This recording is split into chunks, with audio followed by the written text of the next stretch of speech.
앞뒤 좌우로 인사하겠습니다. 반갑습니다. 잘 오셨습니다. 네, 잘 오셨습니다.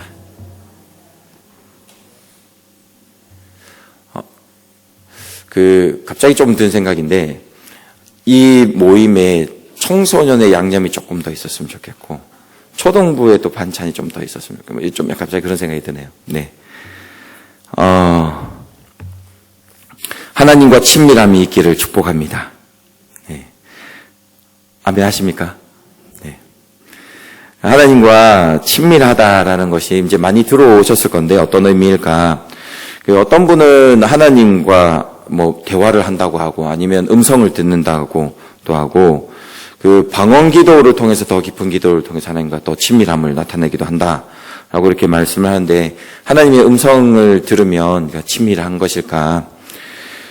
분명한 것은 여호와 하나님께서는 오늘날도 살아서 역사하십니다. 믿으십니까?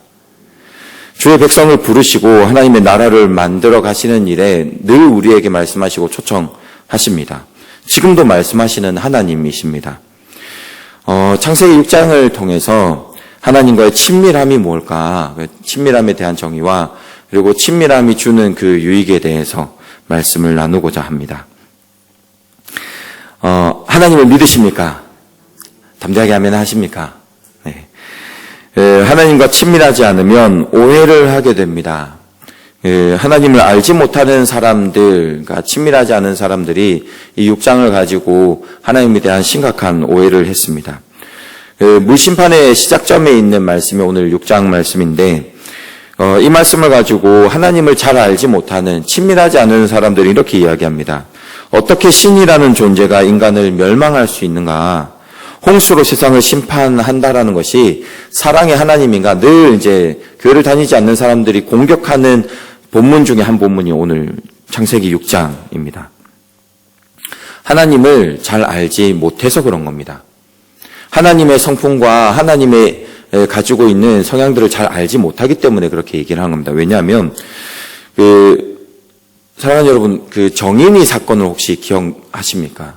16개월 된 아이가 이제 양모로부터 췌장이 끊어지고, 그러니까 내장이 이 파열되는 그렇게 이제 맞아서 죽었던 일이 있었습니다. 오래되지는 않았는데, 형이 확정되었습니다. 1차 때는 무기징역을 받았습니다. 그 당시에 이제 앞에서 사람들이 시위도 쓰고 피켓도 들고, 사형을 시켜달라, 무기징역을 해달라 이렇게 했는데, 1차 때는, 공판 때는 이제 그렇게 됐습니다. 근데 2차 때 항소가 이어졌고, 2차 때는 35년형이, 이제 줄은 거죠, 무기징역에서. 사람들이 어땠을까요?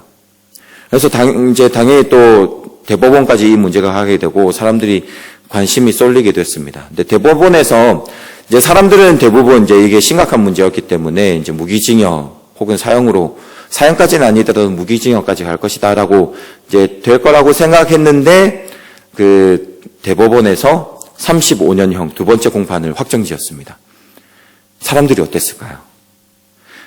이제 뉴스 기록에 의하면 신문 기록에 의하면 이제 소란이 있었다. 라고 얘기하고 뉴스상에서도 나올 때에 사람들이 피켓을 들고 살인자라고 막 그렇게 했던 모습들의 기억들이 있습니다. 어린아이를 그렇게 죽인 사람이 벌을 받을 때 우리 생각에는 그에 마땅한 대가를 치러야 된다라고 생각을 합니다. 그런데 만약에 마지막 대법원 안에서 소란이 일을 때 사람들 중에 한 명이 35년도 너무 심하다. 그래도 사람이 살려야 되고 봐야 되지 않겠느냐 하고 좀 더 형량을 줄여달라고 했다면 회중들이 그 사람을 뭐라고 했을까요? 무슨 소리 하냐고 지금 그러지 않았을까요? 여러분, 하나님께서 물심판으로 심판하셨다라면 하나님을 마땅히 아는 사람이라면 선하신 하나님이시라는 것을 잘 알고 있다면 하나님을 받아들일 겁니다. 근데 하나님이 받아들여지지 않는 겁니다. 좀 살펴보면, 오늘 본문 2절을 한번 보시겠습니까? 2절에 보면, 하나님의 아들들이 사람의 딸들의 아름다움을 보고 자기들이 좋아하는 모든 여자를 아내로 삼는지라라는 이 기록이 있는데, 이 기록을 좀 자세히 좀 살펴보면, 아내로 삼았다라고 합니다. 아름다운 여성을 근데 아내라고 이 번역되는 단어가 이샤라는 단어인데 이 이샤라는 단어가 아내로 번역되기도 하고 여성으로 여인으로 또 번역이 됩니다. 한 단어인데 두 개의 번역이 가능한데 이 두 개의 번역이 기록되어 있는 말씀이 있습니다. 아브라함 때 12장, 창세기 12장에 보면 그가 애굽에 가까이 이르렀을 때에 그의 아내, 그러니까 여기에는 이샤라는 단어를 썼는데 아내라고 번역이 됐습니다. 사례에게 말하되 내가 알기에 그대는 아리따운 이샤라, 같은 단어인데 여기는 여인이라고 했습니다. 그러니까 이샤라는 단어가 여인으로도 되고 아내로도 번역이 되는 겁니다. 12절부터 좀 보면 12장 12절에 애굽 사람이 그대를 볼 때 이르기를 이는 그의 아내라 하여, 그러니까 아브라함의 아내라고 한다. 이샤라는 단어고 14절에 보면 아브라함이 애굽에 이르렀을 때에 애굽 사람들이 그 이샤, 여인이 심히 아름다운, 그러니까 무슨 말씀을 드린지 알겠죠? 이샤라는 단어가 아내라는 단어도 되고 여인이라는 단어도 되는 겁니다. 15절에도 마찬가지인데 제가 성경을 좀 봤을 때는 번역을 이 창세기 6장 2절의 번역에 아내라는 번역을 여인으로 했으면 더 좋았겠다라는 생각이 듭니다. 원문에 보면 여인이라는 단어는 없습니다. 그가 마음에 들어 하는 것을 이샤로 삼았다 이제 이렇게 표현이 되는데 하나님께서 물심판을 계획하시는 일이 그들의 악으로부터 도래된 겁니다. 그런데 여러분 엘로힘의 아들들이 자신 아름다운 여인들을 보고 자신의 아내로 삼은 것, 그 정도 가지고 하나님께서 이 세상을 물로 심판하신다는 게 쉽게 이해가 되십니까? 저희도 뭐 일부 다처제가 있지 않았습니까? 하나님께서 그 정도 가지고 여러 명의 아내를 두는 걸 가지고 하나님께서 물심판을 할 정도로 세상이 그렇게 악하다고 평가하실까요? 5절을 한번 보실까요? 5절에 보면 여호와께서 사람의 죄악이 세상에 가득함과 그의 마음으로 생각하는 모든 계획이 항상 악할 뿐임을 보시고 12절 말씀입니다. 하나님이 보신즉 땅이 부패하였으니 이는 땅의 모든 혈육 있는 자의 행위가 부패함이니라. 그러니까 지금 뭐냐면 창세기 이 6장의 상황은 죄악이 심각한 상황입니다. 그러면 이 6장 2절의 이 말씀도 그 문맥에 맞게끔 해석이 돼야 되는 거죠. 그러니까 엘로힘의 아들들이 여인의 아름다움을 두고 아내로 맞은 것이 아니라 그 아름다움을 자신의 여인으로 삼았다라는 겁니다. 아내라기보다. 그러니까 뭐냐면 자기가 원하는 대로 아름다운 여성이 있으면 자기가 마음대로 삼았다는 겁니다. 그런 의미입니다. 하나님이 멸망하실 정도로 그 안에서부터 나오는 악이 있었다라는 겁니다. 그 부패함의 상황이라는 것입니다. 앞에서 잠깐 정인이 말씀을 드렸지만 사람들은 35년형도 약하다고 지금 얘기하고 있습니다. 이 엘로힘의 아들들이 자신의 마음대로 하는 이 상황을 두고 선하신 하나님께서 가만히 뒀다면 그분이 선하신 정의의 하나님이시겠습니까? 공의의 하나님이시겠습니까? 하나님께서는 악을 멈추신 겁니다. 악을 심판하신 것입니다. 하나님께서 가지신 정의를 행하신 것입니다. 하나님을 알지 못하면, 하나님을 이해하지 못하면, 하나님을 받아들이지 못하면 어떻게 하나님이 심판할 수 있는가라고 하지만 하나님을 알게 되면 그 악에 대해서 우리가 그 상황에 대한 정확하게 알 수는 없지만 정의의 하나님이라고 믿는다라면, 그렇게 친밀하게 하나님과 동행하는 삶을 살고 있다면 하나님께서 이 심판하신 상황을 우리는 받아들이게 될 것입니다. 35년형 약합니다 라고 이야기한다라는 것이죠. 하나님과의 친밀함은 성경을 받아들일 수 있는 힘이 됩니다. 저희 이제 어머니가 저는 저희 어머니가 저를 해하지 않을 것이라는 것을 40년을 지내면서 알아왔습니다. 지금도 그렇게 알고 믿고 있습니다. 그런데 어느 날 만약에 제가 가진 여러 가지 물건이 있지 않습니까? 그 중에 좀 비싼 게 이제 노트북인데 저희 어머니가 갑자기 저한테 말도 안 하고 그 노트북을 어디 팔아버린 겁니다. 만약에. 그러면 제가 저희 어머니한테 따지겠습니까? 아니, 이 길은 경찰에 신고하겠습니까? 112는 저희 어머니가 제 노트북을 훔쳐갔습니다. 그러겠습니까? 어머니를 믿겠죠. 제 어머니니까 40년 동안 그렇게 살아왔으니까. 저에게 주었으면 더 주었지 뭘 가져가실 분은 아닌 것을 알고 있으니까 그런 겁니다. 하나님과 친밀하면 성경을 이해하는 힘이 됩니다. 하나님을 또한 제대로 알게 되면 또한 친밀하게 되는데 6절에도 보면 하나님을 깨닫게 되면 성경이 이해가 됩니다. 6절에도 보면 한탄하사라고 되어 있는데 번역들을 저는 조금 잘하면 좋겠다 좀 이런 생각이 드는데 이 한탄도 깊은 슬픔을 이야기합니다. 하나님께서 심판하실 때 후회하고 번개 받아라 이런 마음으로 한 것이 아니라 깊은 슬픔 가운데 행하셨다는 것을 볼 수 있습니다. 그런데 이러한 시대에 하나님께서 한 사람을 등장시키십니다. 바로 노아입니다. 친밀한 사람, 하나님과 친밀한 노아를 보면서 세 가지로 보면서 하나님과 친밀함에 대해서 좀 잘 정리를 해놓으면 좋겠다라는 생각이 듭니다. 첫 번째로는 9절에 보면 노아를 소개하는데 하나님과의 친밀한 사람으로 노아는 의인이다 라고 소개하고 있습니다. 의인이다라는 것은 단순히 그 노아 자체가 의인이다라는 것을 말한 것이 아니라 베드로후서 2장 5절에 보면 이런 말씀이 있습니다. 옛 세상을 용서하지 아니하시고 오직 의를 전파하는 노아. 그러니까 여기 기록은 저희 오늘 읽은 본문에는 그러니까 의로운 노아라고 이렇게 기록되어 있는데 베드로후서 2장 5절에는 의를 전파하는 노아로 이렇게 기록되어 있습니다. 그러니까 뭐냐면 나만 의롭게 사는 내 가족만 잘하고 자신만 잘 수양하고 이러한 의로움이 아니라 하나님의 의로움을 잘 전파했던 사람이라는 것을 성경을 통해서 알 수 있는 것입니다. 우리가 이 세대를 본받지 말라라는 말씀을 잘 들어왔습니다. 그래서 이 세대를 잘 본받지 않는 우리의 좋은 신앙의 삶을 추구하는 그런 의로움이 아니라 하나님의 의로움을 이야기하는 사람. 십계명에 도둑질하지 말라라는 이 말씀을 가지고 하나님 저는 하나님 앞에 도둑질하지 않는 삶을 살았습니다 라고 하는 그런 의로움을 가진 사람이 아니라 주변에 함께 사유재산을 잘 지킬 수 있도록 함께 세상을 만들어가는 그러한 의로움을 전파하는 노아였다라는 것을 말씀하고 있습니다. 의로움은 혼자 가지는 수양의 사람이 아니라 하나님의 의가 통하는 그러한 세상을 만들려고 하는 사람이었다라는 겁니다. 하나님을 친밀한 사람은 그러한 사람이다라는 것입니다. 두 번째로 9절에 보니까 노아는 완전한 자라는 탐임이라는 단어를 쓰고 있습니다. 완전하다, 흠없다라는 이런 뜻인데 노아를 이해할 때 노아 자체가 완벽한 사람이다라고 이해하면 이 본문은 오해하기 쉽습니다. 왜냐하면 로마서 3장 10절에 보면 기록된 바 의인은 없나니 한 명도 있다 없다.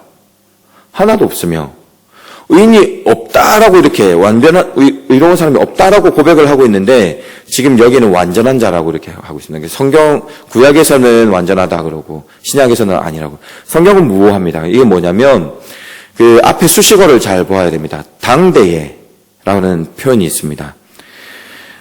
당대에는 앞서 이제 말씀을 드렸지만 엘로힘의 자녀들이 자신의 마음에 드는 대로 자신이 보기에 아름다운 대로 사람들을 자신의 여인으로 삼았던 그런 악한 세대였습니다. 그런데 노아는 일부일처입니다. 그게 어색하지 않는 시대인데 세상의 가치를 따르지 아니하고 하나님의 가치를 따랐다는 겁니다. 하나님은 한 남자와 한 여자를 세우셨습니다. 그 가치를 따라갔다는 겁니다. 그러니까 당대의 세상의 사람들의 가치관과 다른 하나님의 가치관을 따르는 하나님과 깊은 교제를 하는 사람이었다라는 것을 완전하다라는 표현하고 있는 것입니다. 하나님과 친밀한 노아는 하나님의 말씀을 전하려고 했던 사람이고 또한 자신도 세상의 가치가 아닌 말씀을 따르려고 살았던 사람이라는 것을 알 수 있습니다. 그리고 마지막 세 번째는 노아는 하나님과 동행했던 사람이다. 할라크라는 단어인데 동행하다라는 단어입니다. 할라크라는 단어는 사실 좀 뜻이 매우 많은데 하나님의 말씀을 전하고 하나님의 말씀을 실천하려고 했던 그리고 하나님을 따르려고 했던 그 모습을 총체적으로 이제 표현하는 단어입니다. 신명기 8장 19절 말씀에 보면 내가 만일 내 하나님 여호와를 잊어버리고 다른 신들을 따라가, 그러니까 이 따라가다 또 할라크라는 단어 똑같은 단어입니다. 그러니까 다른 신들과 동행했다, 다른 신들을 따라갔다라는 의미인 겁니다. 그러니까 에녹이 하나님과 동행했다, 노아가 하나님과 동행했다, 할라크했다라는 것은 하나님을 따르는 자였다라는 것을 말씀하는 것입니다. 하나님과 친밀한 사람은 하나님의 의를 이웃이 지키도록 돕는 자이고 자신도 하나님의 뜻을 행하려고 하고 그러한 것을 그 자신의 가치관이 아니라 하나님을 따라 행동하려는 사람을 친밀한 사람이다 라고 이렇게 표현하는데, 저는 이거를 좀 한 문장으로 정리를 하면 하나님과 친밀한 사람은 말씀을 심는 사람이다 라고 이렇게 정리를 할 수 있을 것 같습니다. 하나님의 말씀을 심는 사람, 하나님과 친밀한 사람입니다. 하나님은 하나님의 선하신 뜻을 우리에게 알려주시고 그것을 하나님의 왕국을 만들어가고 싶어 하십니다. 그래서 하나님과 친밀한 사람에게 그 사명을 주시고 그 사명을 따라 하나님 나라를 만들어 가십니다. 하나님의 말씀을 심는 사람입니다. 노아에게 하나님께서 정말, 저희는 이제 어릴 때부터 말씀을 들어왔으니까 이게 익숙하지만 정말로 모르다가 이 말씀을 보면 정말 황당한 부탁을 하십니다. 말씀을 하십니다. 배를 만들라고 하십니다. 그런데 그 배를 산 위에 만들라고 하십니다. 하나님과 깊은 교제하고 하나님보다 자신이 소중한 사람이라면 그렇게 얘기할 겁니다. 하나님, 배를 만드는 것까지는 이해가 됩니다. 그런데 배는 바다에, 산에서 만드는 것은 아니지 않습니까? 하나님과 친밀하지 않고 하나님과 동행하고 하나님의 뜻을 따르지 않고 자신의 가치관을 내세울 때가 있는 것입니다. 사람은 자신의 의지, 자신의 생각을 따라 행동하고 그 결과를 내려고 합니다. 심지어는 하나님과의 동행하는 삶에서도 그렇습니다. 하나님 말씀을 심는 것이 아니라 자신의 의지를 심는 우리의 모습을 볼 수가 있습니다. 하나님의 음성이 들리면 친밀하다. 이미 성경을 하나님께서 우리에게 주셨습니다. 읽고 마음에 새기고 기록하고 그것을 암송하고 묵상하고 할 수 있도록 하나님께서는 하나님의 그 음성을 성경으로 주셨습니다. 성경을 통해서 우리는 충분히 하나님을 알 수 있습니다. 무엇이냐면 그 말씀을 우리 마음에 심는 겁니다. 그리고 그 말씀을 세상에 심는 겁니다. 그것이 하나님 친밀한 사람입니다. 교회의 신앙의 흐름 중 요즘에 흐름 중에 한 가지, 특히 찬송들을 좀 들으면서 느끼는 것은, 요즘에 나오는 찬송들을 들으면서 느끼는 것은 우리가 교회에 올 때에도 찬양을 할 때에도 우리의 뭔가 만족함을 위해서 한다라는 생각을 하게 됩니다. 내가 찬양을 통해서 뭔가 만족함을 얻기 위해서, 내 삶에서 말씀을 통해서 뭔가 좀 얻기 위해서, 무엇인가 내 삶에 필요한 것을 하나님을 끌어들이는 듯한 그러한 영적 흐름이 있는 것 같습니다. 그런데 말씀을 우리에게 우리가 가지고 오는 것이 아니라 말씀에 우리가 들어가는 겁니다. 말씀의 의지를 우리의 의지대로 말씀을 가져오는 것이 아니라 말씀의 의지에 우리를 맞추는 겁니다. 그것을 심는 겁니다. 그게 하나님과 친밀한 사람입니다. 내 삶에서 어떻게 하나님의 의지를 드러내고 어떻게 말씀에 내 삶을 맞출 수가 있는가. 그래서 우리는 묵상하면서 말씀을 읽으면서 기도하면서 하는데 초점이 한 가지가 있습니다. 사도 바울이 이런 고백을 했습니다. 고린도전서 15장 13절에 형제들아, 내가 그리스도 예수 우리 주 안에서 가진 바 너희에 대한 나의 자랑을 두고 단언하노니 나는 날마다 죽노라. 내가 죽어야 됩니다. 내가 죽어야 말씀에 우리 삶이 들어갈 수 있습니다. 그런데 참 그렇습니다. 우리의 자존심이 너무 셉니다. 우리의 명예가 정말로 중요합니다. 말씀 때문에 내가 좀 손해보는 것이 참 마음에 부담스러웠고 그게 참 받아들여지지 않습니다. 우리의 가치, 우리의 자존심, 우리의 명예가 참 소중합니다. 그런데 참 은혜가 뭔지 아십니까? 말씀대로 살려고 노력하는데 그럴 때마다 실패하는 우리를 보게 되는데 그래도 우리는 어릴 때 저희들은 말씀을 배워왔으니까 말씀에 맞는 삶을 살아야지라고 생각을 하지만 늘 실패하는 자신을 보는데 은혜가 뭐냐면 8절 말씀을 한번 다 같이 보실까요? 8절입니다. 은혜가 뭐냐면 노아는 여호와께 은혜를 입었더라. 그리고 9절 말씀이 나옵니다. 노아의 공로가 대단해서 노아가 능력 있고 노아가 신실하고 노아가 어마어마한 믿음의 조상이라서가 아니라 하나님께 은혜를 입어서 가능한 겁니다. 이게 은혜입니다. 노아가 대단하다고 생각하십니까? 결코 아닙니다. 은혜를 입었기 때문에 대단한 겁니다. 가능한 겁니다. 은혜 없이는 하나님과 친밀할 수 없는 것입니다. 우리가 예배를 드리고 기도회에 나와서 기도하고 이 모든 것이 하나님의 은혜입니다. 우리가 의지로 나온 것이 아닙니다. 하나님께서 우리를 불러주신 것입니다. 은혜 주겠다고 하시는 하나님께서 우리의 삶을 이끌어 주신 것입니다. 그 은혜를 누리는 시간이 되기를 축복합니다. 주께서 우리를 불러주시고 날마다 실패하는 우리 인생에 예수 그리스도라는 그 성공을 허락하신 것입니다. 주신 것입니다. 날마다 은혜를 입는 우리의 삶이 되기를 바랍니다.